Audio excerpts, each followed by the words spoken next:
Oke, assalamualaikum warahmatullahi wabarakatuh. Sebenarnya saya buat seperti ini karena terlalu rumit ya soal kalau memang harus ngebuat seperti ngerekam layar gitu di Google Meet ya.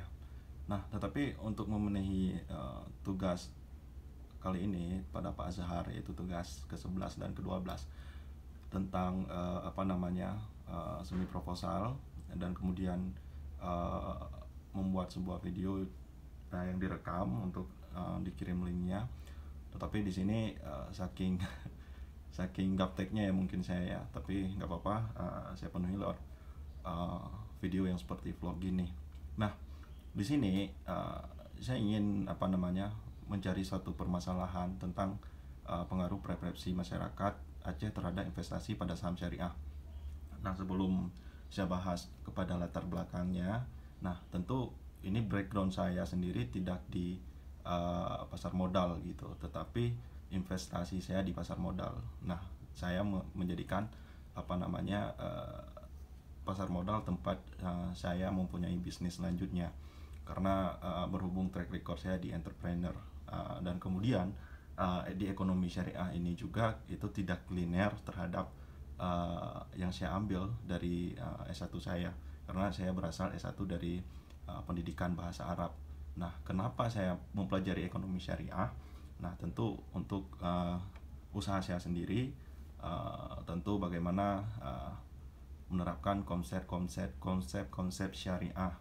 Jadi setidaknya mengertilah tentang ilmu-ilmu yang ada di ekonomi syariah. Oke. Pertama, pendahuluan di sini, walaupun nggak sama seperti yang tertulis, tentunya pasar modal itu nggak bisa di dipikir oleh orang-orang seperti biasanya gitu. Tentu banyak resiko yang terjadi. Ini yang saya bicarakan berdasarkan histori atau perjalanan saya yang selama 3 tahun ya, lebih kurang, bertransaksi di pasar modal gitu, untuk memiliki bisnis di pasar modal. Nah, karena di pasar modal, untuk memiliki satu saham tentu kan nggak perlu uh, uang dengan skala besar. Bahkan sekarang banyak orang-orang dengan uang yang sedikit gitu, mereka bisa melakukan transaksi saham. Nah, tetapi di sini pasar modal itu tentu banyak mereka yang melakukan transaksi memiliki beragam konsep gitu, memiliki beragam analisa, dan juga memiliki beragam metode. Nah, gitu. Kadang ada yang mereka memakai technical analysis, nah, untuk melihat pergerakan saham sehingga mereka bisa menentukan terhadap jual belinya. Nah, tetapi juga metode itu juga didasari terhadap pembelajaran mereka gitu. Bahkan di US sendiri mungkin kita tahu beberapa technical analysis yang memakai metode pergerakan harga seperti Minervini, seperti Jesse Livermore, ataupun Darvas gitu ya. Tetapi yang saya nganut sendiri, ataupun yang pengalaman saya yang di pasar modal, tentu saya di situ bagaimana saya memiliki mindset A, yaitu memiliki mindset mengakuisisi bisnis, memiliki bisnis, yaitu mencari perusahaan yang layak untuk saya beli dan saya simpan gitu. Karena berdasarkan track record saya tadi di entrepreneur gitu. Dan tentu di situ harus membedah laporan keuangan gitu. Uh, dan ini tentu sangat berbeda ya dengan judul saya yang tadi. Tetapi di S1 ini saya masih terus mencari gitu, bagaimana yang saya kuliah di S2 terhadap pengalaman yang saya lakukan di pasar modal, dengan tujuan bagaimana memiliki impact bagi banyak orang gitu, sehingga orang kalau mau bisnis ya udah nggak bisnis di sektor real, tetapi mereka bisa memiliki bisnis di pasar modal gitu ya. Oke, kemudian di rumusan masalah kali ini, apakah pengaruh signifikan persepsi masyarakat tentang investasi di pasar modal gitu.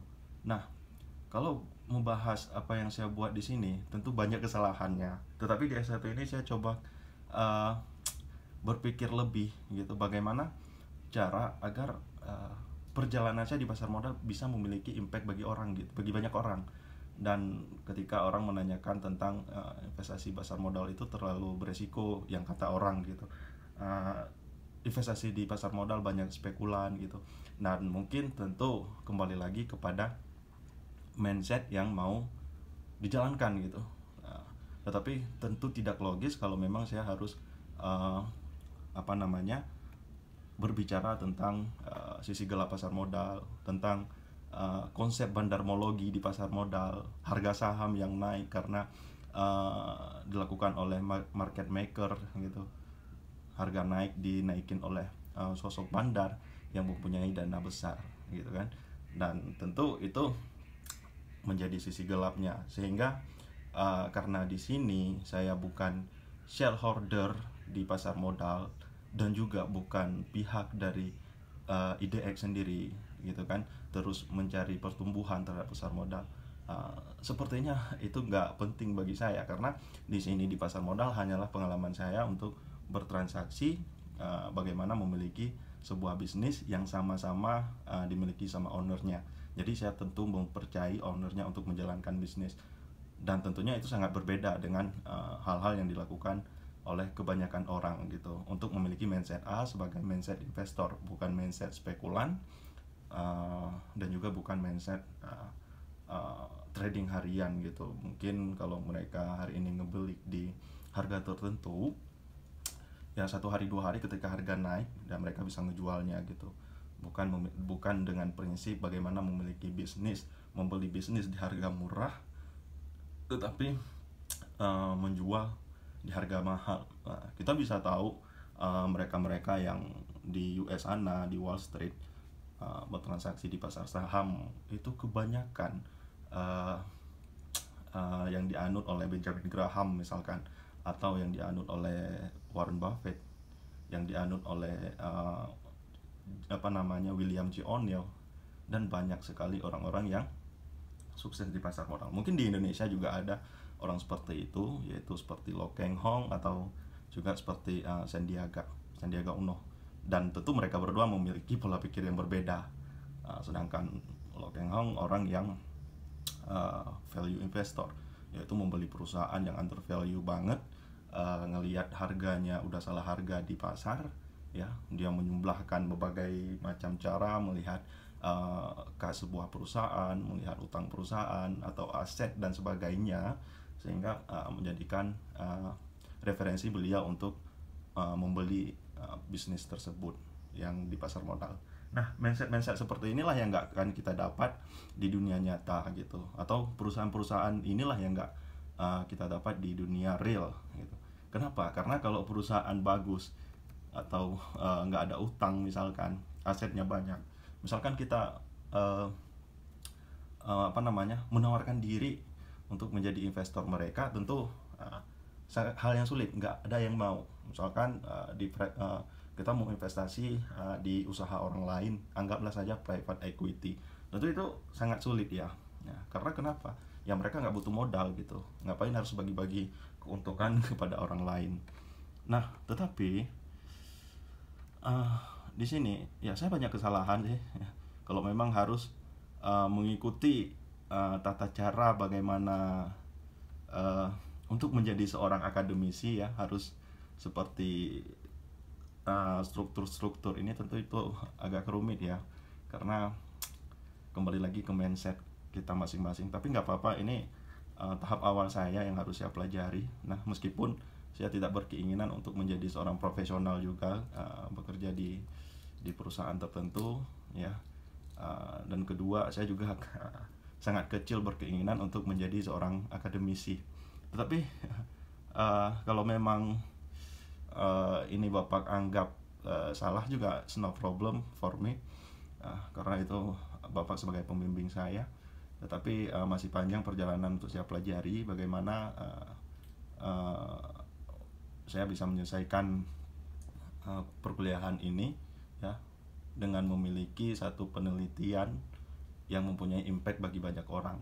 Dan impact itu bagaimana orang-orang nggak perlu membuka usaha sendiri, tetapi bisa membeli usaha di pasar modal meskipun dengan uang yang kecil.